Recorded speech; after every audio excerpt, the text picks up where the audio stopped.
রাজনীতিতে সবই সম্ভব, সেটা তো বলার অপেক্ষা রাখে না। আর এক একটা ঘটনা বারবার কিন্তু এই প্রচলিত কথাকে প্রমাণ করে। আবারও কি বাংলায় এমনই একটা ঘটনা ঘটে যাচ্ছে যেটা দেখে আবারও আমাদেরকে বলতে হবে যে সত্যি রাজনীতিতে সবকিছু সম্ভব? সত্যি তাই মনে হচ্ছে। নামটা হচ্ছে নওশাদ সিদ্দিকী, রাজ্যের একমাত্র আইএসএফ বিধায়ক। আর তিনি এমন একটা পদক্ষেপ কি নিতে চলেছেন যার জন্য এবার বলতেই হয় এটাও দেখতে হচ্ছে তিনি কি তৃণমূল কংগ্রেসে যোগ দিতে চলেছেন। রীতিমতো আলোচনা তুঙ্গে। কেন? মাঠে, ময়দানে, বাসে, ট্রামে আলোচনা। দেখুন আজকের প্রতিবেদন।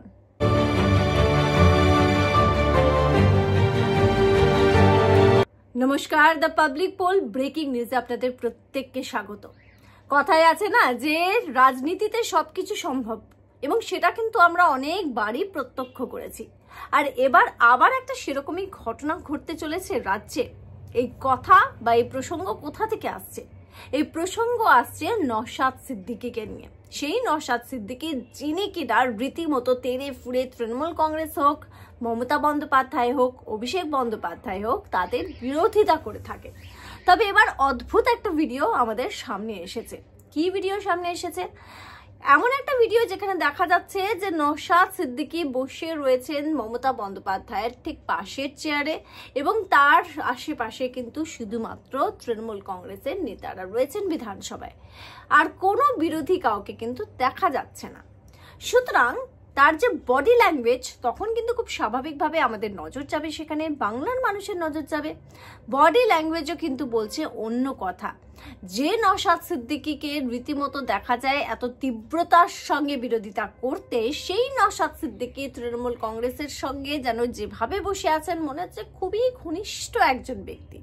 আর সেখান থেকেই প্রশ্ন উঠছে, তাহলে কি এবার 2026-এর বিধানসভা নির্বাচনে নতুন সমীকরণ আমরা দেখতে চলেছি? তাহলে কি এবার আবারও আমাদেরকে বলতে হবে যে সত্যিই রাজনীতিতে সবকিছু সম্ভব? কেনই কথা বলছি আমরা? তারও কারণ আছে। এই কথা বলা হচ্ছে তার কারণ নিশ্চয়ই আপনাদের মনে আছে যে 2024-এর লোকসভা নির্বাচনের কয়েক মাস আগে যে ঘটনা ঘটেছিল, রীতিমতো তোলপাড় পড়ে গিয়েছিল বাংলা জুড়ে। কি খবর? নওশাদ সিদ্দিকী হঠাৎ করে একটা কথা বলে দিলেন। তিনি বললেন যে তিনি 2024-এর লোকসভা নির্বাচনে অভিষেক বন্দ্যোপাধ্যায় প্রতিদ্বন্দ্বিতা করবেন, তাও আবার কোথা থেকে? ডায়মন্ড হারবার লোকসভা আসনটি থেকে। শুধু তাই নয়, তিনি রীতিমতো ওপেন চ্যালেঞ্জ দিয়ে বলেছিলেন যে এবার ভাইপোকে হারিয়ে তিনি কালীঘাটের বাড়ি পাঠাবেন। শুধু তাই নয়, তিনি কিন্তু রীতিমতো বলেছিলেন যে তিনি অভিষেক বন্দ্যোপাধ্যায়কে হারিয়ে ওই আসনটি রীতিমতো তৃণমূল কংগ্রেসের ঝুলি থেকে ছিনিয়ে দেখাবেন। কিন্তু সবকিছুই বিষভাও জলে। কারণ সময় যত গড়ালো, প্রত্যেকে অপেক্ষায় থাকলো যে যখন ক্যান্ডিডেট লিস্ট বেরোচ্ছে আইএসএফ ঠিক কি করে। কিন্তু দেখা গেল যে না, সে সমস্ত কিছু নয়, শুধুমাত্র হুঙ্কারি ফাঁকা আওয়াজ যেটাকে আমরা বলে থাকি সেটাই সার। আসলে মাঠে ময়দানে নেমে সেরকম বাস্তবে কিছুই হচ্ছে না। আবার আপনাদের নিশ্চয়ই মনে আছে আরো একটি ঘটনা, যেখানে নওশাদ সিদ্দিকীকে জেল পর্যন্ত খাটতে হয়েছে, এবং যার জন্য তিনি সবসময় কাঠগড়ায় দাঁড় করিয়েছেন তৃণমূল কংগ্রেসকে। তিনি বলেছেন যে তৃণমূল কংগ্রেসের ষড়যন্ত্রের জন্যই তাকে 40 দিন জেলে পর্যন্ত থাকতে হয়েছে। রীতিমতো প্রত্যেকটা সময়, প্রত্যেকটা সভা কিংবা সংবাদ মাধ্যমের সামনে যখনই ইন্টারভিউ দিয়েছেন, তিনি কিন্তু রীতিমতো তৃণমূল কংগ্রেসের নাম্বার 2, মানে তিনি কিন্তু বিরোধিতা করেছেন তৃণমূল কংগ্রেসের মমতা বন্দ্যোপাধ্যায় এবং অভিষেক বন্দ্যোপাধ্যায়। আমি নিজেও একটা একান্ত সাক্ষাৎকার নিয়েছিলাম নওশাদ সিদ্দিকীকে একটি চ্যানেলে কাজ করার সময়। সেখানেও কিন্তু তিনি আমাকে বলেছিলেন, আমি যখন তাকে প্রশ্ন করতে গিয়ে বলেছিলাম তৃণমূল কংগ্রেসের যুবরাজ, তিনি খুব খুশি হয়েছিলেন আমার সে প্রশ্ন করাতে, এবং তিনি বলেছিলেন যে হ্যাঁ, যেভাবে বাংলার মানুষ বলে যে যুবরাজ, সেটা যেন মনে হয় গোটা বাংলার যুবরাজ, কিন্তু আপনি বলেছেন তৃণমূল কংগ্রেসের যুবরাজ, এটা ঠিক আছে। সুতরাং বোঝাই যেতে পারে যে ব্যক্তিগতভাবেও কিন্তু তিনি প্রশ্ন তুলেছেন যে তাকে ব্যক্তিগতভাবে আক্রমণ করে রীতিমতো তাকে জেল খাটতে হয়েছে তৃণমূল কংগ্রেসের জন্য। তিনি আমাদেরকে যে একান্ত একটা সাক্ষাৎকার দিয়েছিলেন, সেখানে যেভাবে বিরোধিতা তিনি করেছেন, সবসময় কিন্তু তিনি তৃণমূল কংগ্রেসের বিরোধিতা করে এই যে আইএসএফ এর একমাত্র বিধায়কের আসনটি সেটাকে বজায় রেখেছেন। এবং তিনি কিন্তু নিজের একটা ইমেজ সেইভাবেই বিরোধী হিসেবে কিন্তু তুলে ধরেছেন।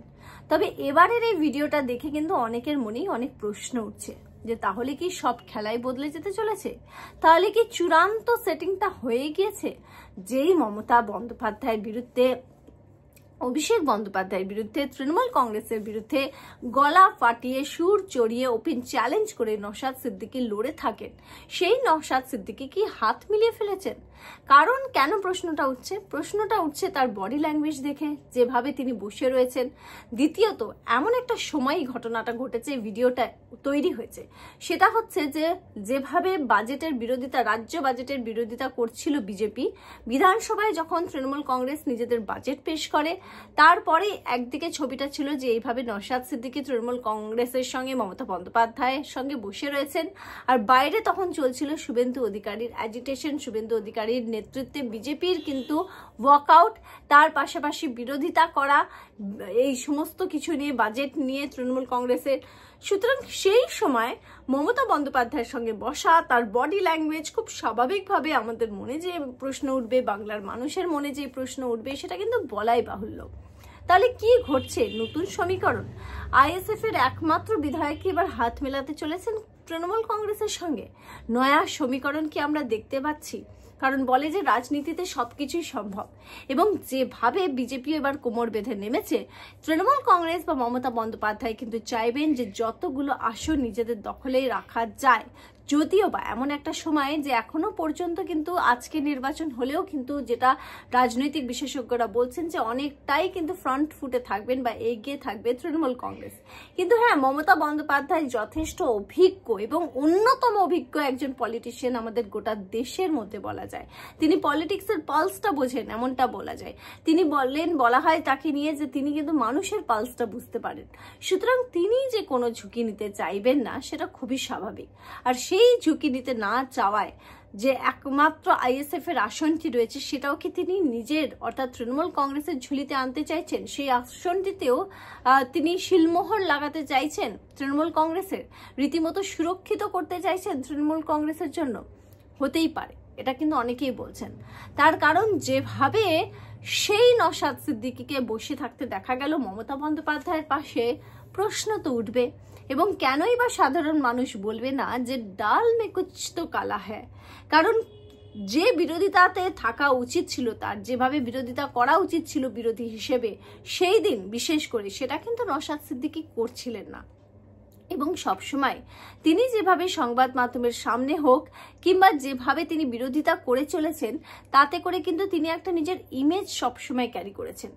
তবে তিনি তৃণমূল কংগ্রেসে জয়েন করলে তার পলিটিক্যাল ক্যারিয়ার কিন্তু শেষ হয়ে যেতে পারে, এই কথাও কিন্তু অনেকে বলছেন। কারণ যেভাবে তিনি একমাত্র আইএসএফ নেতা, যিনি তৃণমূল কংগ্রেসের বিরুদ্ধে, মমতা বন্দ্যোপাধ্যায়ের বিরুদ্ধে এবং অভিষেক বন্দ্যোপাধ্যায়ের বিরুদ্ধে সরব হয়ে ফেস হয়ে উঠেছেন, শুধু তাই নয়, একমাত্র আইএসএফ এর বিধায়ক হয়ে রয়েছেন, সেখানে কিন্তু তার পলিটিক্যাল যে ইমেজ, সেটাতে রীতিমতো ধাক্কা পড়বে, সেটাতে কিন্তু তার রীতিমতো ব্যাকফুটে চলে যাওয়ার মতোও কিন্তু সম্ভাবনা রয়েছে। এ কথাও কিন্তু অনেকে বলছেন।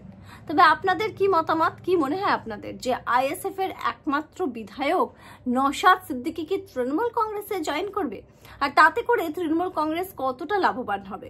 কি মনে হয় আপনাদের? আপনাদের গুরুত্বপূর্ণ মতামত কমেন্ট করে আমাদেরকে জানান দ্য পাবলিক পোল ব্রেকিং নিউজে।